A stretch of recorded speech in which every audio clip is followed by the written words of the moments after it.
Assalamualaikum warahmatullahi wabarakatuh. Halo semuanya, selamat datang di video presentasi kami.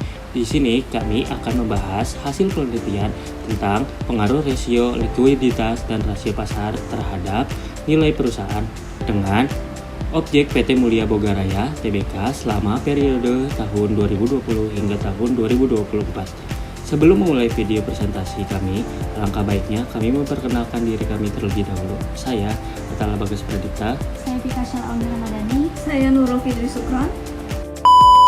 Dalam persaingan bisnis yang ketat, perusahaan perlu menjaga kriteria keuangan. Penelitian ini fokus pada PT Mulia Boga Raya Tbk karena fluktuasi rasio keuangannya dan keterbatasan penelitian sebelumnya di sektor makanan.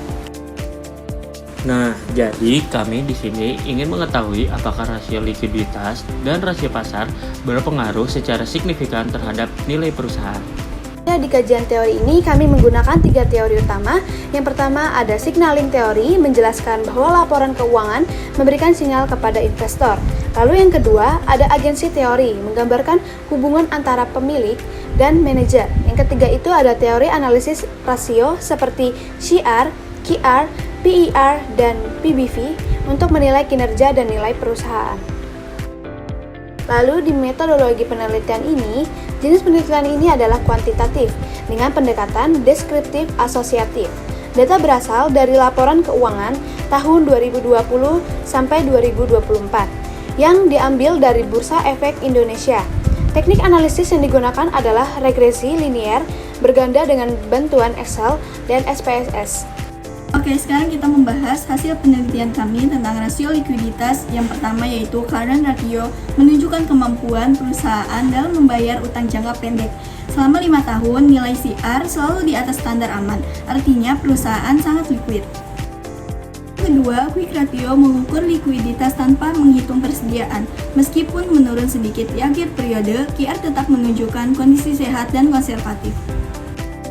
Yang ketiga, rasio kas menunjukkan kemampuan membayar kewajiban jangka pendek dengan kas langsung. Nilainya sempat menurun, namun masih dalam batas aman, khususnya tahun 2024. Lalu selanjutnya ada rasio pasar, yaitu yang pertama EPS. EPS menunjukkan seberapa besar laba per lembar saham.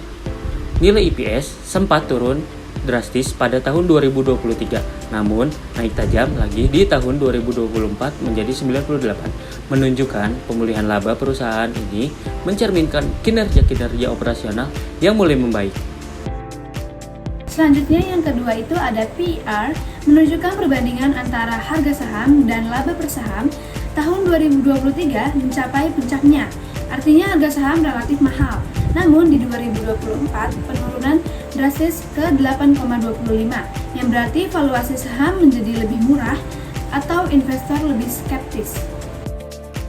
Selanjutnya ada DPR, mencerminkan kebijakan perusahaan dalam membagikan dividen.